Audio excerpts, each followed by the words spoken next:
Dwelling thus mindfully, he investigates that Dhamma with wisdom, examines it, makes an investigation of it. Whenever a monk dwelling thus mindfully investigates that Dhamma with wisdom, examines it, makes an investigation of it, on that occasion the enlightenment factor of investigation of Dhamma is aroused by the monk. On that occasion the monk develops the enlightenment factor of investigation of Dhamma.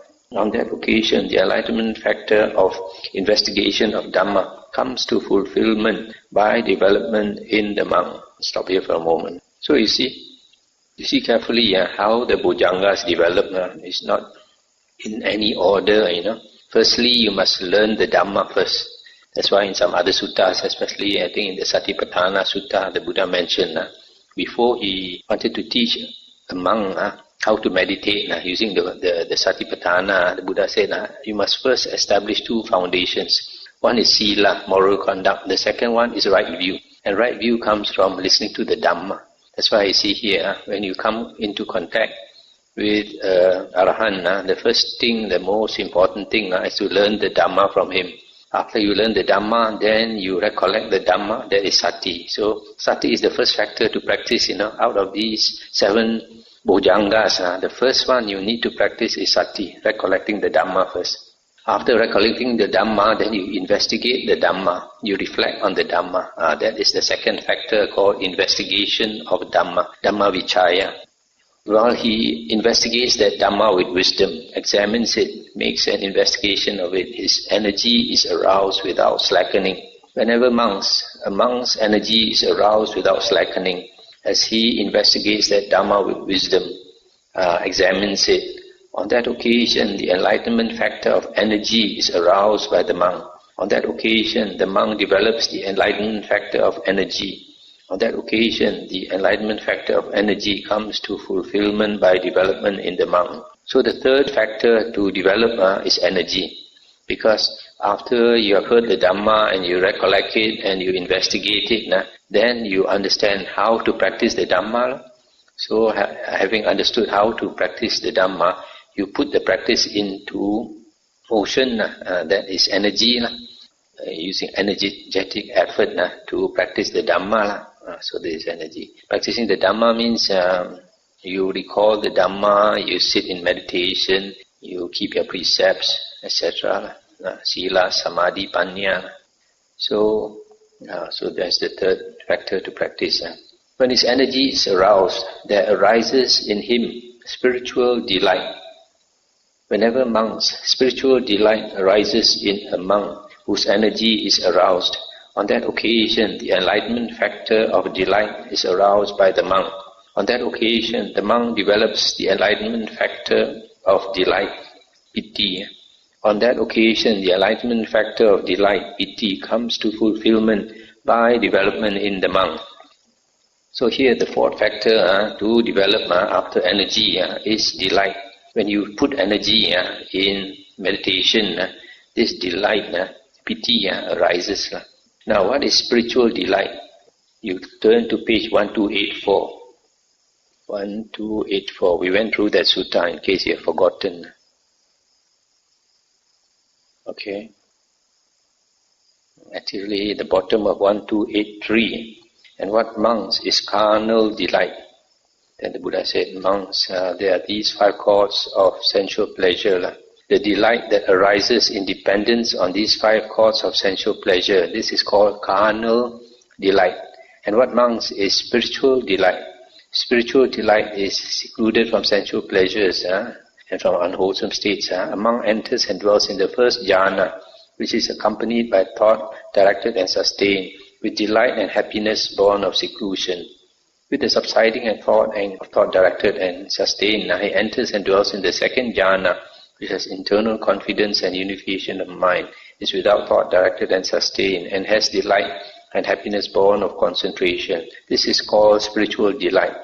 So spiritual delight, the Pali word is piti niramisa. Piti niramisa. So spiritual delight refers to the delight that arises in the first and the second jhana, right? It's very clear here from this Sutta 36.31. So now we go back to this page 1571. So the Buddha says, when this monk puts forth energetic effort, that means meditates, then spiritual delight arises. So just now we just saw that this piti niramisa refers to the delight that arises in the first and the second jhana. So in other words, this monk, after learning the Dhamma, then he puts forth energy, he meditates, and then he attains the first and the second jhana, then only he has that spiritual delight. So he develops that spiritual delight by attaining the first and the second jhana. For one whose mind is uplifted by delight, the body becomes tranquil and the mind becomes tranquil. Whenever monks, the body becomes tranquil and the mind becomes tranquil. In a monk whose mind is uplifted by delight, on that occasion the enlightenment factor of tranquility is aroused by the monk. On that occasion the monk develops the enlightenment factor of tranquility. On that occasion the enlightenment factor of tranquility comes to fulfillment by development in the monk. So here this tranquility can refer to the first jhana, can refer to the second jhana, can refer to the third jhana also. So this tranquility is the tranquility of mind as a result of having that piti. After that piti arises, then here the Buddha says tranquility is developed. For one whose body is tranquil and who is happy, the mind becomes concentrated. Whenever monks, the mind becomes concentrated in a monk whose body is tranquil and who is happy, on that occasion the enlightenment factor of concentration is aroused by the monk. On that occasion the monk develops the enlightenment factor of concentration. On that occasion the enlightenment factor of concentration comes to fulfillment by development in the monk. Stop here for a moment. Now in the suttas, the Buddha, whenever he refers to samadhi, concentration, he says samadhi refers to four things. First jhana, second jhana, third jhana, fourth jhana. So here, when the Buddha says concentration, it refers to any one of these four jhanas. A perfect concentration is the fourth jhana. So here refers to the four jhanas. And then the Buddha continues. He closely looks on with equanimity at the mind thus concentrated.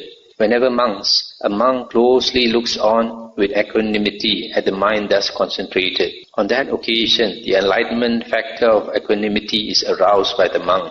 On that occasion, the monk develops the enlightenment factor of equanimity. On that occasion, the enlightenment factor of equanimity comes to fulfillment by development in the monk. Now, what is this equanimity? We go back to page 1284. That's why it's very important to study many suttas, so you cross-reference the suttas and you can understand better. Page 1285. Here it says there are three types of equanimity, actually two types. Carnal equanimity and spiritual equanimity. Carnal equanimity refers to the equanimity that arises in dependence on the five chords of sensual pleasure. And then spiritual equanimity refers to the fourth jhana. This is very important. So here we are talking, just now we talked about spiritual delight, spiritual piti. So now we must be referring to spiritual equanimity, upekkha. So spiritual equanimity in this sutta 36.31, it means the fourth jhana. Okay. So just now we went through the first jhana and second jhana when that piti arises. And after that we talk about tranquility, concentration. So it's natural that we end up with the fourth jhana. So this last factor of the bojjhangas refers to the fourth jhana. So you see these seven factors, these seven bojjhangas, how they are cultivated from the learning, the hearing the Dhamma. You practice and slowly you go through the first jhana, second jhana, third jhana, fourth jhana. Then only after you have attained the fourth jhana, then all these factors are complete. Monks, and these seven factors of enlightenment have been developed and cultivated in this way, seven fruits and benefits may be expected. What are the seven fruits and benefits? One attains final knowledge early in this very life. If one does not attain final knowledge early in this very life, then one attains final knowledge at the time of death. If one does not attain final knowledge early in this very life, or at the time of death, then with the utter destruction of the 5 lower factors, one becomes an attainer of Nibbana in the interval. If one does not attain final knowledge early in this life, or when one dies, or in the interval, then with the utter destruction of the 5 lower factors, one becomes an attainer of Nibbana upon landing. And then if one does not attain final Nibbana early in this life, or at the time of death, or in the interval, or upon landing, then with the utter destruction of 5 lower factors, one becomes an attainer of Nibbana without exertion.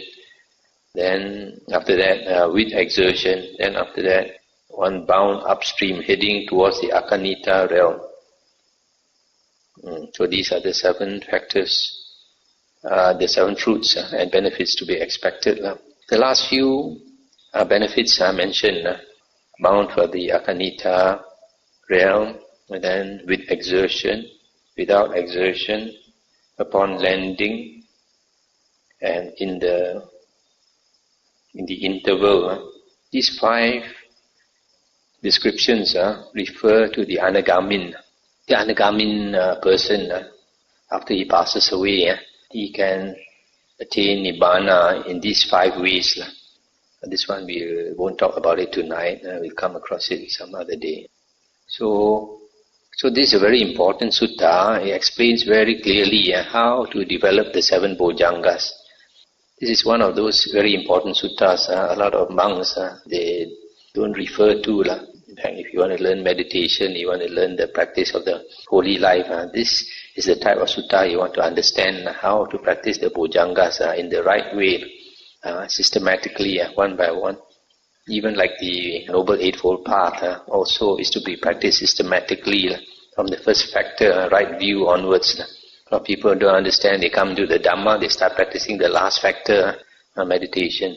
So exactly with the bojjhangas, you start by learning the Dhamma, then you recollect the Dhamma. Then after recollecting the Dhamma, then you investigate the Dhamma. And after investigating and understanding the Dhamma, then you put it into practice. When you put it into practice, you use energetic effort. So when you use energetic effort, then you attain the first and the second jhana. Then this piti arises. So after attaining the first and second jhana, the mind becomes tranquil. And after that, the mind becomes concentrated. Then after that, you attain either that when you say the mind is concentrated, it may be that person has already attained the 4th jhana or has already attained the 3 jhanas. But the last factor is definitely the 4th jhana, when the mind becomes equanimous. So all these 7 bojjhangas all refer to learning the Dhamma and practicing samatha meditation. Because learning the Dhamma is actually vipassana. When you recall the Dhamma, when you investigate the Dhamma, all that is vipassana, contemplation.